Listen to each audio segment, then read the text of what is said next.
All right, what's up, beautiful people? My name is Dr. Derek Standifer, and it is with great honor, privilege, and pleasure that I announce the return of Solving Sundays. This is season two premiere, and we're kicking off with amazing.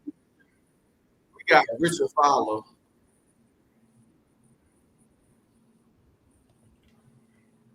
We got Richard Fowler, principal of Hateville Charter Career Academy. It's an honor, privilege, and pleasure serving under your tutelage, good sir. And I thought we would be remiss not to have you as the first guest on Solving Sunday season two. So, what can you tell the people how you doing today, good sir?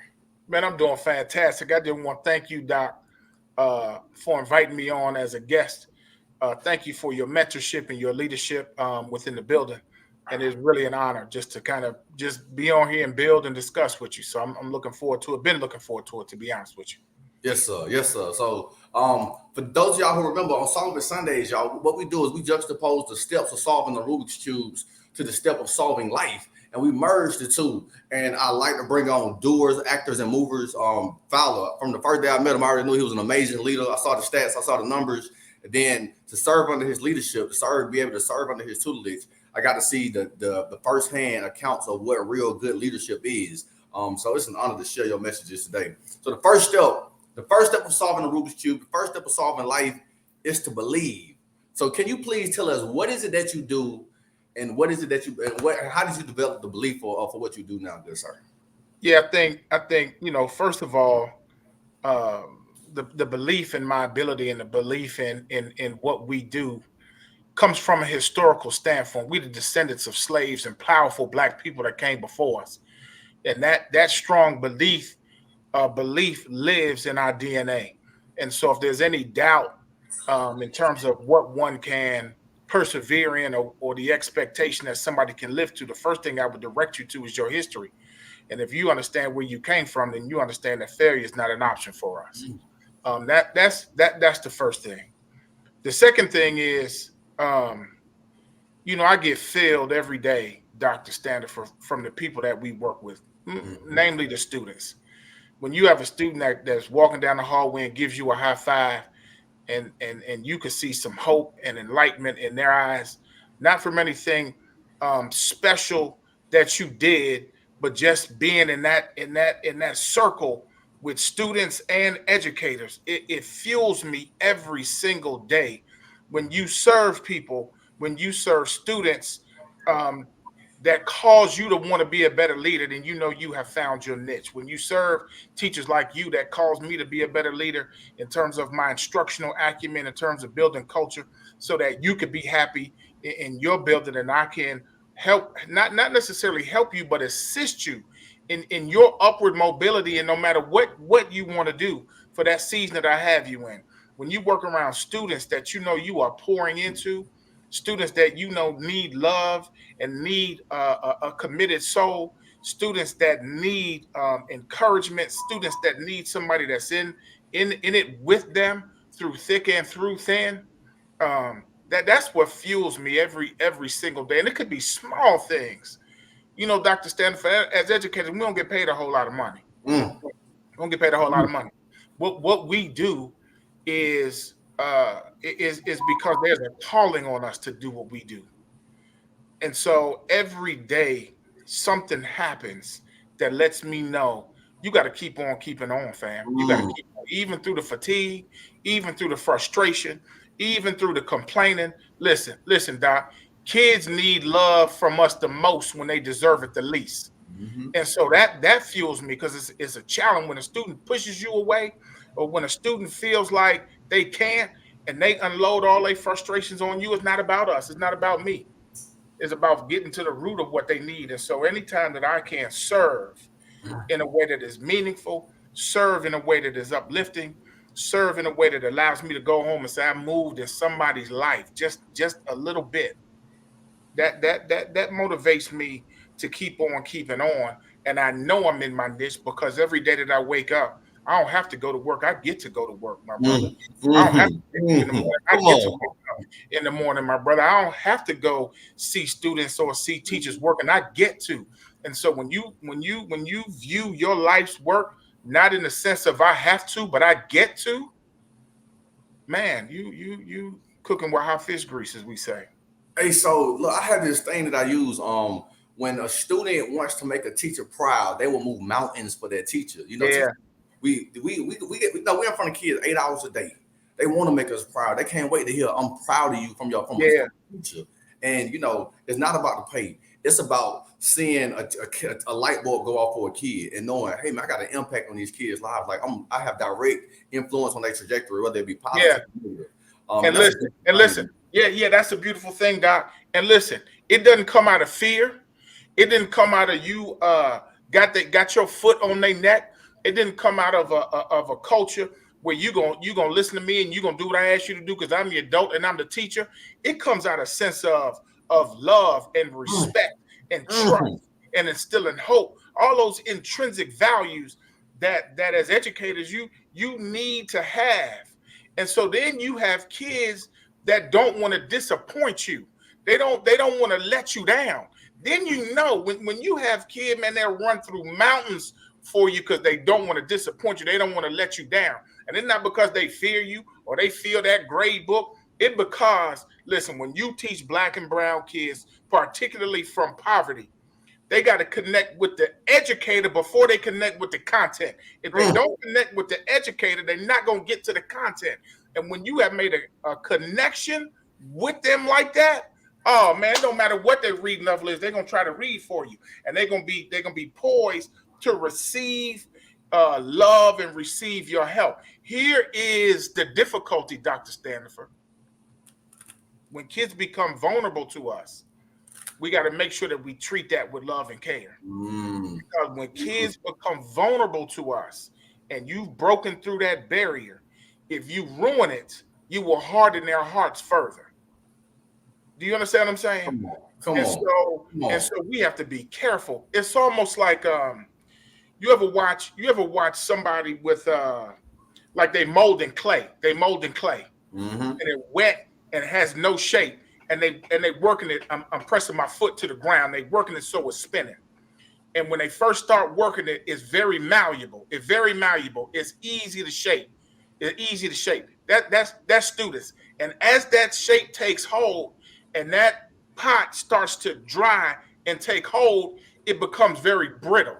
It becomes less and less malleable. Hmm. So if you break it as it's becoming its shape, it's not gonna fold to a new shape. You're gonna break it. That what we can't do with kids. By the time they get to high school, they starting to take that hold. And so you Hmm. have to be very careful with their emotions. You have to be very careful with their feelings, but you have to teach them in a way that changes their trajectory. You got to teach them in a way that overcomes barriers.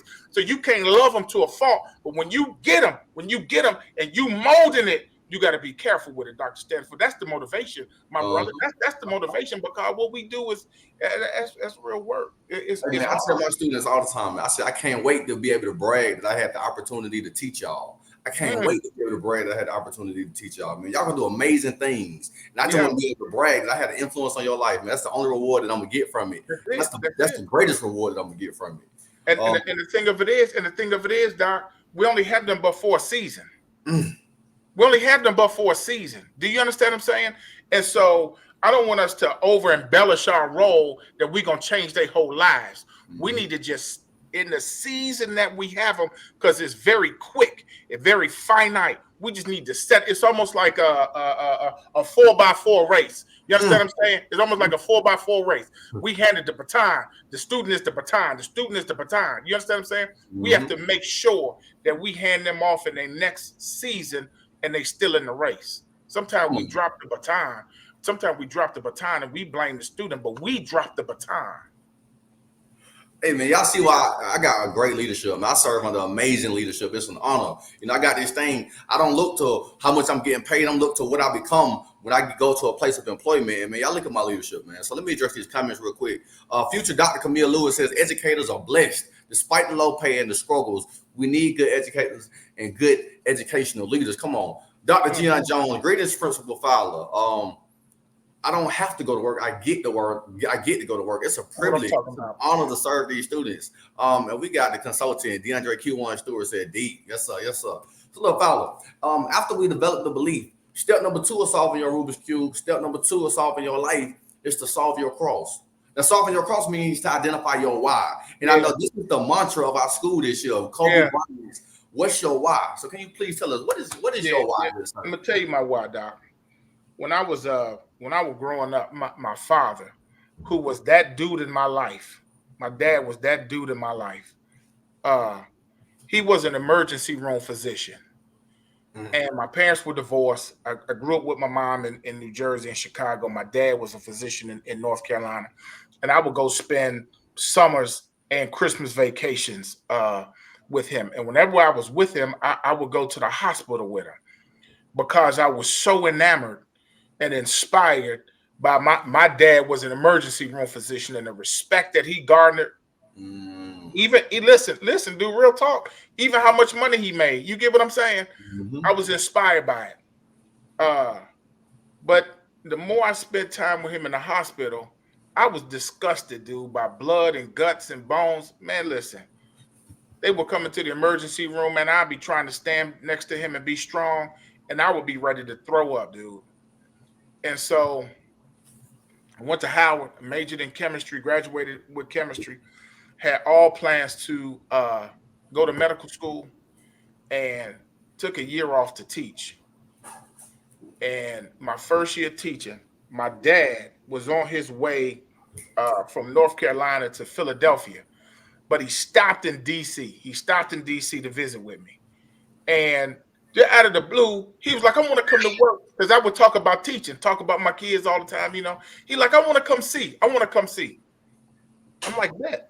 So he came to work with me and sat in the back of the class all day long and watched me teach the whole day. And we listen, dude, and we went to dinner. We went to dinner that night. And he said, let me tell you something, son. You're not a physician. You're a teacher. You're an educator. Listen, it was like this huge weight was lifted off me, because being a physician was not in my DNA. It was not my why. It was his why, and I wanted it to be my why because I wanted to follow in his footsteps. And when he told me, "You're not a physician, you're a teacher, son," listen, dude, it set me free. It set me free. Moreover, it communicated to me the respect that he had for educators. Because listen, dude, for the general public, if you compare being an educator to a doctor, they're lesser than. There's a hierarchy professionally. People don't look at doctors and educators on the same playing field. Doctors are here, educators are here. You understand what I'm saying? Man. So one might say, you know, your dad led you to be something where you could have been more respected, earn more money, all of these things as a doctor. My dad told me, if being a physician is not your why, all of that fades. The money, the respect, the accolades, all of that dissipates. And then you left with the job. And if that's not what you want to do, then so that became my why, Doc. That became my why. And I fought it a couple times. I tried to pursue a PhD in medicinal chemistry. Didn't work. Got led back to the classroom. And listen, common sense. He has a line. He talks about people finding their niche. I found my niche. Hey, I man, found my niche. There's nothing else to this. Where I ask kids all the time, "What would you do? What would you do if failure was not an option?" Listen, dude. Listen, dude. If you knew you couldn't fail, what would you be? If I knew I couldn't fail, Doc, I would be sitting right here, right where I am, right today. doing what you're That's my doing. why. That's my why. I don't think there's a more noble position than being an educator, man. We affect everybody. And I experienced this same sentiment myself. When I got my PhD, I told people that I was going back into the classroom, and people looked at me like I was crazy. Like, why are you going back into the classroom with a PhD? Because, I was once that kid, that lost kid in the classroom who needed somebody. And teachers, legit teachers, made me a community child. I was raised by so many people, had so much influence on me. And all I can do, the only thing they charge me to do is to pay it forward, because I can never pay them back for their investments in me. So thank you for that beautiful idea, sir. Thank you for that beautiful. Listen, and the other thing, Doc, I don't care who you go to. If you ask anybody, who is your favorite teacher, everybody got an answer. You get what I'm saying? Yeah. If you say who is your favorite doctor, I don't know. Who is your favorite boss? I don't know. But if you ask anybody who is the favorite teacher, But here's what you need to what's important about that answer.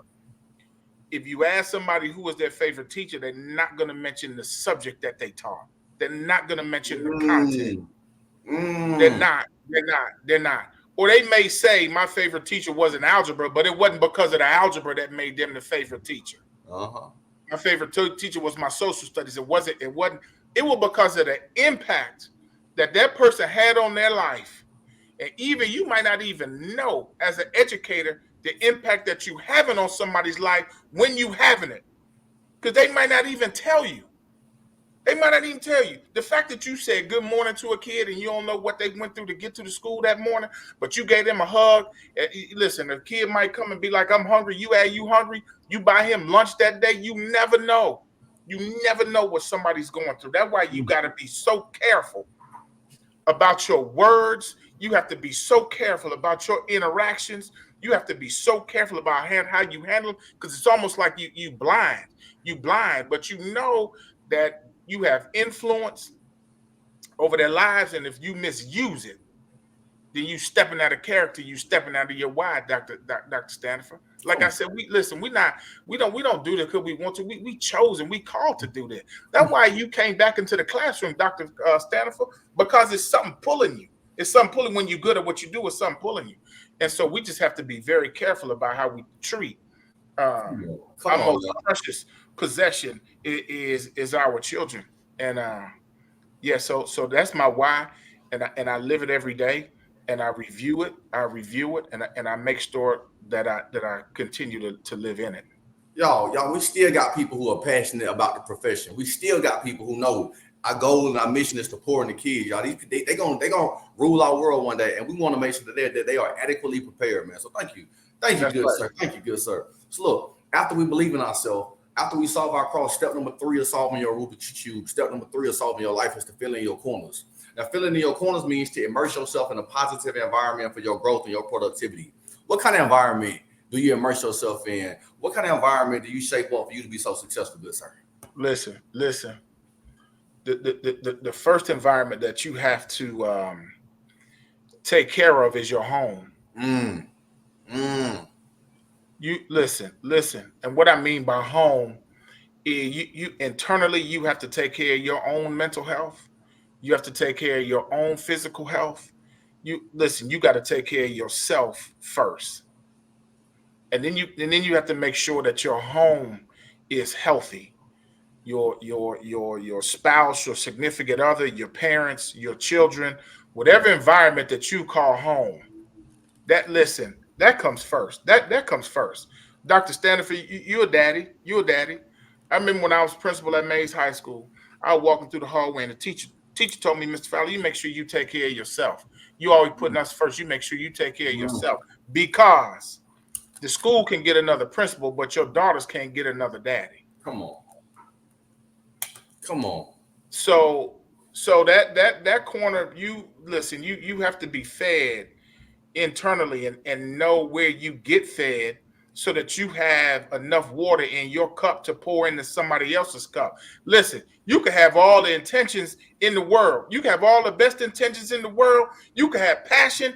But if your cup is empty, my brother, you have nothing to pour into. And when your cup is empty, listen, Doc, when your cup is empty, you look for other places to fill into your cup. So then Mm, you go to work and you don't have the capacity to serve, but you have the capacity to get served. That's where egotistical leadership comes into place, because you using work to fill your cup instead of you filling your work's cup. So you got to go somewhere and make sure that your work, your cup is full, so you have something to give, because then your leadership style is going to turn egotistical. You're going to start to look for mm, teachers to serve your ego, so that your cup is getting filled. What you really are indicating is that wherever I go, I'm not getting fulfilled. I don't have any work-life balance. Talk about that in the book. I don't have any work-life balance. mm. Y'all, And this is your a work-life balance, listen, Doc, your work-life balance isn't even in a sense of equity. Your life balance has to outweigh your work balance. mm, It's not even equity. Here's the thing though. When you are living within your why and you have found your niche, it's not difficult to find that balance. Come on. Come on. When you outside of your why and you're not working in your niche, that should be an indicator that you're not in your why or in your niche, because you have too much difficulty finding work-life balance. Come on, Then you Fowler. could serve. Then listen, my brother. Then you could serve to the nth degree. You could serve to the nth degree. So look, check this out. Let me address these comments. We got Jared Taylor. This is powerful. We got Dr. Allen. He a rattler. Legacy. I know what that leads to. Hey, you say he's a rattler. He a rattler. You know, we had to beat up on y'all in that. Hey, listen, man, let me just tell you that. Listen. Off the line. I'm a bison. I'm a bison, my brother. I'm a bison. I didn't want to give it up to y'all, man. Congratulations on a good win. Appreciate that, humbly. We appreciate that. Dr. Gina Jones, she asked you a question, good sir. She said, "What are your coping strategies to combat the stressors of education today?" Yeah. That's huge. Let me tell you something. I have found that a good way to combat stress is through meditation. Listen, let me tell you what meditation does for you. You know how, like, if you are on a boat, if you on a boat in the middle of the ocean, and let's say it's a hurricane, or it's a good day. It could be a good day or it could be a hurricane. That's where we live in our conscious mind. Whatever the weather is, it what dictates our conscious mind. So if there's a hurricane, then our conscious mind is like a boat in the hurricane. It's all over the place. If you're having a good day, it's like the boat is in good calm seas. But it's dependent on the weather. It's dependent on external influences. If you had the ability to go deep into the ocean, down, you could go down far enough to a part of the ocean where it's not influenced by external stressors. It's always calm. Meditation allows you to access that point in your brain where it's always calm. That one way. The other way to cope with stressors, particularly for teachers, is I'm a big football fan. And sometimes I'll be watching football and the defense will blitz and they'll sack the quarterback. And I'll say the quarterback never saw the blitz coming. Sometimes in education, we never see the blitz coming. Meaning we aren't intuitive enough yet to see that this kid is going to give us hell today. Because you ain't noticed his demeanor when he walked into the classroom. Or you didn't notice him go to the back. And so if we are intuitive and can see the blitz before it comes, we can get to the stressor before the stressor gets to us. You understand what I'm saying? We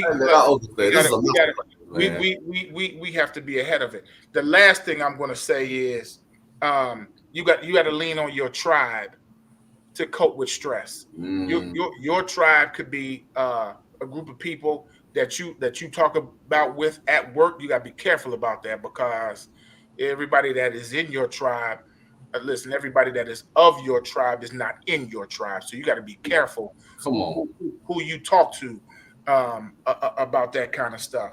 But the more we can talk about it, get strategies, and learn how to deal with it, and just be vulnerable in front of people who love and care about us, that I think that can help to reduce the stress. And hold on, Dr. Stanford. The last thing I'm gonna say is this. Listen, Dr. Jones, it's what we do is stressful inherently because it's work. Listen.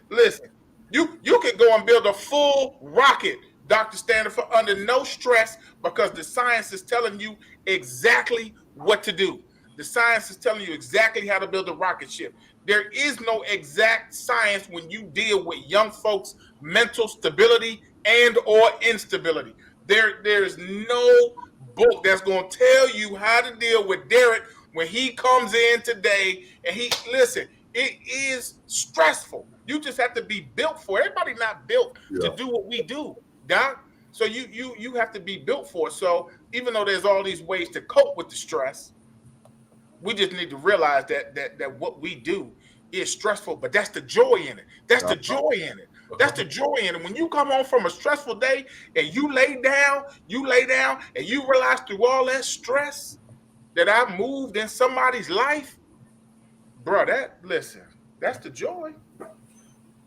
Hey man, so look, one again, this is a master class. We got come on mindfulness and meditation. Thank you, Dr. Jones. She actually merges occupational therapy and hip hop. I think you might find some interest in her work, what she does with Yeah, hip it's hop. all good, fam. Gotta watch for the blitz. Levitt. Thank you, Principal Fowler. Dr. Allen says keep the circle small. This is a different beast today. I was talking. I was talking to Miss Johnson. I was telling her every year before I teach, I reread the same books. Harry Warren's First Days of School. I read all of Ron Clark's work. I study Marvin Collins. I can study Jeffrey Canada, and it doesn't still. It's still there's a gap when it comes to that intuition when it comes to knowing your kids before your kids get to you. Come on, come on, come on. Yeah. Step four. Step four is solving your Rubik's Cube. Step four is solving your life is to take it to the next level. Now, if y'all see on the cube, y'all taking it to the next level means we got the first two rows solved. That's a solid foundation. In life, taking it to the next level is to keep getting better. It's to keep making progress in this thing called life. So, Principal Fowler, how do you keep getting better, man? How do you keep making progress in your life and your endeavors? I'm gonna tell you. We spend so much time at work, coming up with a mission statement, coming up with a vision statement. We have these leadership team meetings that we have when the year starts, and we look at all this data. We look at the data from the year before, even the year before that, maybe. And we try to triangulate. We use as much stuff to inform our decisions of how we're going to move this next school year. And then along the way, we have faculty meetings and we have PLC meetings to talk about that data along the way. And we use those data points to figure out how we can get better. So if kids don't do well on a common assessment, we look at the data and we ask ourselves, how can we get better? What can we do differently? What did the students, I thought the students grasped this concept, but they didn't. Here are the strategies that I use. Maybe the strategies weren't as pertinent for this part of the lesson. You get what I'm saying? You get the picture that I'm painting. We put in a lot of work to get better. The question is, do we put that much work in personally to get better?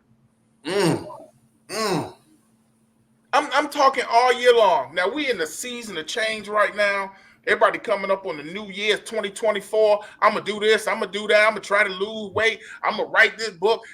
We come up with all these goals, right? The first part that we fall short on is our goals are largely qualitative in nature. We don't put any measurements on our goals personally. So we may say to ourselves, I'm gonna lose 50 pounds.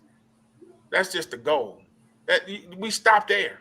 Then we start dieting, and then you know what I'm saying? We looking for immediate feedback because we're in a space with computers and phones and social media. Everything is immediate. Everything is immediate. You turn on the computer, listen, you go to Google and search something, and that little thing starts circling, it immediately elicits frustration because it's not immediate, Doc. So when we create these long-term goals in a world that is not uh, uh, uh, filled with delayed gratification, we lose motivation because we don't set up immediate feedback. So if you set a goal, let's say you want to lose 50 pounds, how much you gonna lose this week? Let me just lose 2 pounds this week. You understand what I'm saying? That's gonna keep you motivated. That's gonna have some stick to itiveness. And then if you don't lose the 2 pounds, do like we do in school. Go back and say, what did I eat? How did listen? What was my mindset? What did I do that did not lead me to my goal? So this next week I could change. Or what did I do this week that led me to my goal that I need to reproduce next week? But we don't listen. We don't hold ourselves accountable to our own goals the way we hold ourselves accountable to our work goals. Even when it comes to getting to work on time. Hold on. I don't think that resonated right. Can you say that one more time? Say that one more time, good sir. We don't hold ourselves as accountable to our personal goals the way that we do to our professional goals. And that is a lot of time because we looking to please somebody else over how well we please ourselves. You understand what I'm saying? So listen, you get to work on time, You look into your bar like, hey, dude, you better recognize me, bro. I've been to work on time every day this week. You get what I'm saying? Like you hold it as a badge of honor. And so, and I'm not saying that there's anything wrong with that. But if you tell yourself, I'm gonna wake up on Saturday morning to go to the gym, any minute excuse is good enough if you don't want to go. Cold outside. It's raining. Anything. It's raining. I don't want to drive. I just washed my car. I don't want to get my car wet. But listen, you won't tell your boss I just washed my car. I want to get my car wet and not go to work. But you'll use it as a scapegoat to stop your own personal goals. That's what I'm talking about. That work-life balance. Listen, we not as accountable to our own selves as we are to other people. When we shift that accountability, oh man, you'll explode. You'll explode. Come on. You'll explode because then you know what it is to be accountable, and you'll know what it is to be responsible to self. One of my mentors, Jim Rome, he says that we must work harder on ourselves than we do our jobs. Teach. If we work harder on ourselves than we do our jobs ain't gonna have no issue with us showing up properly, right? Teach. You'll keep growing. You'll keep growing. You'll keep growing. You'll keep growing. You'll outpace everybody. You'll outpace everybody because you're working on yourself.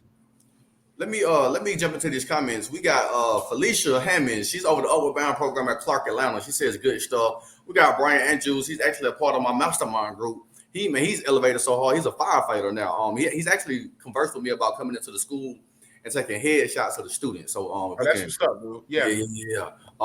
Dr. Allen, he's already planning for 2025. He done strategically planned. This is long overdue. He already. Hold on, go back to that, fam. You missed what he said. He already planning for 2025. The year ain't started. Come on, man. 2025. Come on. Let me this young lady, y'all haven't met. Ebony, I see that book on your bookshelf right there behind you. Ebony this is the woman who put her Black Woman Magic on the projects on the book. Oh, is that Ebony? That's Ebony Bradley, right? Ebony, thank you for sharing your Black Woman Magic with us. We appreciate it. Reevaluate the value plan, SMART goals, yikes. Speak that. Opening my mind like a watermelon. Yeah. See you Upward Bound in the house. She does amazing work over there at Clark, Atlanta. Yeah, listen, we have Upward Bound at Hayville if she want to come and talk to him. So y'all, one of the reasons that we do Solving Sundays is for us to bring people, doers, movers, and shakers, so y'all can pick their brains. But we also want to form connections and collaboration. So maybe there's a Marianne right there. So Felicia, if you want to take that challenge to come on out to Hayville, we'll welcome you with open arms. Absolutely. So look, check this out. The fifth and the final step of solving your Rubik's Cube, the fifth and the final step of solving your life is to see the bigger picture. Now, seeing the bigger picture, when it comes to the Rubik's Cube, is solving the top row, right? But in life, seeing the bigger picture means to keep your commitment to your commitments. Keeping your commitment to your commitment. So, Dr. Fowler, how do you, future Dr. Fowler, let me put it into perspective, y'all. This man is in the PhD program working on finishing up his dissertation this semester. So, one, he is consistently always making himself better, right? It takes a different kind of dog to even enter a PhD program. But he on the last leg of it, y'all. He ain't right at the finish line. So how do you keep your commitment to your commitments and your endeavors, good sir? Listen, you have to surround yourself with people that help you do that. I'm going to use our relationship, Dr. Stanford. Listen, Dr. Stanford works at the school that I'm proud to serve at, but Dr. Stanford, to be honest with you, is a mentor to me, and so. I look to Dr. Stanford to grow, to build, to learn, to get better.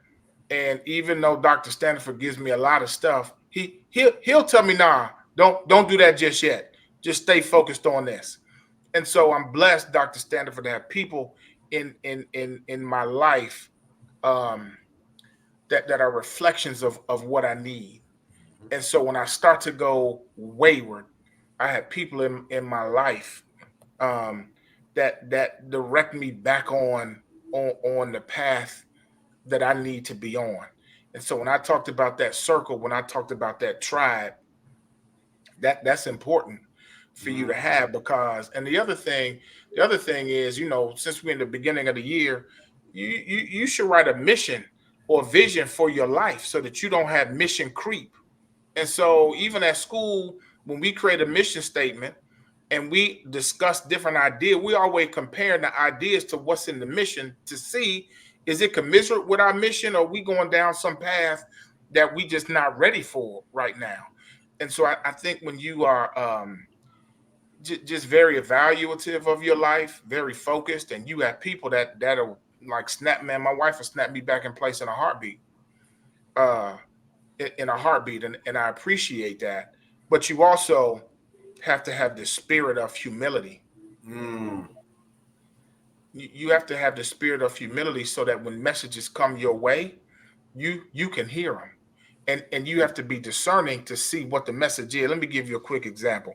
I don't know if this answers your question or not, Doc. But I didn't want to give a way to somehow listen. One time I was at a principal's meeting, and I'm walking through the hallway, and I see a $5 bill, and the $5 bill is just sitting on the ground, Doc. So I walk up and I just put my foot on top of the $5, and I look to see who were looking for the $5, right? So nobody came for the $5. I'm saying to myself, I just came up on $5. It wasn't necessarily the $5, it was just the fact that I came up on it, you know. Uh-huh. So I put the cash. I never really carried cash on me. I had the cash in my car. I'm getting off the highway, and here comes this dude walking down the street. He's selling water. I'm saying to myself, please God, let the light turn green so I don't have to stop and deal with you know what I'm saying? Because they could be a little aggressive at times. This dude he's walking down the middle of the street, so I can't get by him. And the light turns, but the light was green. The light was green. So I had to stop. He comes to the side of the car and he says, "You don't remember me, do you?" And I looked at him and I recognized that he was a former student. Mm. And so I was like, yeah, I remember you. You know, we kind of talked a little bit. He had two things of water with him. And I said, but listen, I don't have any money for the water.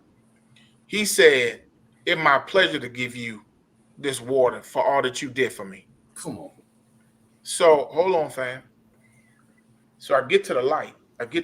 Now the light is red. He a couple cars behind me because he stopped me as I was driving to the light. And then I looked down and I saw that $5. Here's the blessing. The $5 never was for me. Never, ever, ever. When I stepped on the $5 bill, I thought that the $5 was for me. The $5 was always for him. I was just a pawn in the game. So when you talk about just staying focused on your life's work, you got to be discerning to see messages like that when they happen. Because when you are on your right path and you got a higher power, whatever higher power you serve, that's leading your steps, they will never lead you astray. You just have to be intuitive enough to see the footprints when they laid out in front of you. That's how you stay focused. Because you get quiet enough in your mind's eye that you could hear a voice, and your eyes look for purity enough time where you could see the footsteps. That would keep you focused, my brother. Hey man, look, let me tell you. So let me go through these comments, man. Fowler, you preaching, man. You preaching. So look, check this out. I got to go back up. Dr. Janae Duclos. She actually got her PhD when I got my PhD. She's doing phenomenal things with her company, her service. Great information and great resources. Accountability partners. Ebony, congratulations on the accomplishment. Miss Hammonds, accountability, good stuff. Let me leave it up there for just to toot my horn a little bit. Yeah, I appreciate it. Keep that. You all the best, my brother. Keep that. I receive it. Write a mission for your life. I love it. So this is where you started going to church, man. You started taking the people to church. Wow. Yeah. Woo. Come on. Dr. Jones said we need Principal Fowler back for part 2. Y'all, we finna. I'm gonna segue him so he can share what he got going on. Preach. Brian Andrews says preach. We got a wow from Drake. Yeah.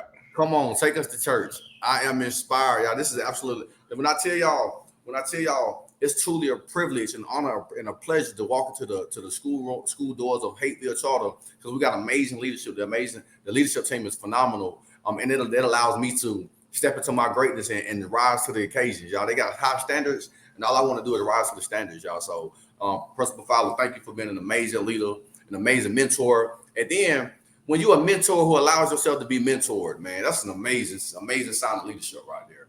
Amazing sign of leadership right there. You're always growing, man. And listen, I recognize the leadership in you. And so, listen, we got to build this thing to better. We are equal at the foot of the cross. You understand what I'm saying, Doc? Yes, sir. Yes, sir. Yes, sir. So we building this thing together. So, Fowler, man, let me tell you something. You just across the amazing feat, across the finish line on a major project that you've been working on. So that book in the bag, I see that book in the bag. Yeah, I don't know how can I point to it. There it is. There you go, right there. Yeah, the blueprint for successful school leadership. Can you give us the cliff notes, man? What is the blueprint for successful school leadership, and why you wrote this book, good sir? Yeah, so I just wanted to write a book for new and upcoming leaders in education, almost as a guide, some things that I felt like would be beneficial, because when you enter into leadership, oftentimes there's not a whole lot of training. You were good at previously what you did, and that what got you to be into leadership, but there's not always a lot of professional development in some nuances of school leadership. So one of the chapters talks about your pace and cadence. And so very important that you walk into leadership with a very intentional and slow pace and cadence, and not just assume that school never existed until you became a leader in that school. And so one of it talks about just your pace and cadence has to be very thoughtful. It has to be, that's my mom, dude. Let me give a shout out to my mom.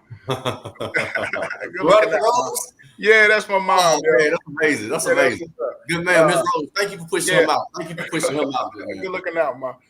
So just, that pace and cadence, I talk about developing your swagger as a leader. I talk about how visibility connects to school culture and climate. I talk about the emotional toll that it takes on you and how to achieve that work-life balance. I talk about the difference between delegating responsibilities and tasks to take the workload off of you.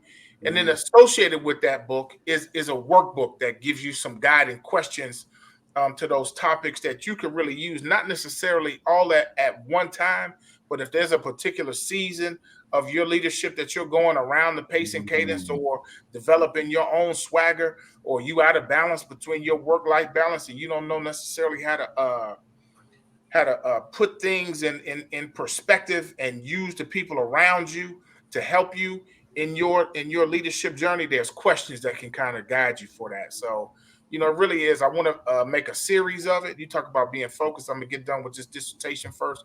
But the blueprint is just going to be a series of things that can make you an effective leader in buildings. Come on. Y'all can attest. Like I said, this is an amazing leader. Like when I go to a place of work, my job is to find somebody that I can emulate, who can make me a better person. And every day I walk into the school doors at Hateville, I'm a better person because of your leadership, good sir. So thank you. Let me address these comments real quick. We got Ms. Rose. We got the woman who is responsible for making this happen. Keep doing what you're doing. Thank you for that. We got Rise. He's a part of the NAPCA fam, the speaking organization that I'm a part of. He's a successful team coach doing his thing. Love these topics. Boom. Ebony Bradley, how can we get the book? How can we get the book, good sir? What can these people find you? Where can they get the book, and how we can support what you got going on? Yeah, that's what's up. So the book is on Amazon. You can find me on LinkedIn. If you just, I don't know how to put a message, but if you could just put my email in the book. I'm big on LinkedIn. All my information is on LinkedIn. You can hit me up for motivational speaking to your teachers, to your students. Dr. Standiford, I hope he can attest that my words elicit motivation to whether it's the students or the teachers, as well as professional development, with your leaders in the building. Hey man, y'all heard the interview. I heard he was dropping jewels. He was dropping gems. He got a whole bunch of his speeches on YouTube actually. And we're working on getting situated. So yeah. For y'all tuning in, thank y'all for tuning in to the season premiere of Solving Sundays. Y'all, this is season 2, episode 1, and I think this is a beautiful way to pop it off today, man. With our leadership, Richard Fowler. We appreciate you, good sir. Richard Fowler, stay on for the opportunity. If you can stay on for a hot second. Yep. For everybody who's watching, next week we got the story in cash. He's an accountant here in Atlanta. He'll be featured on next Sundays, Solving Sundays. Y'all be great like the lakes. Y'all be blessed like a sneeze. Peace and blessings, love and light. End stream.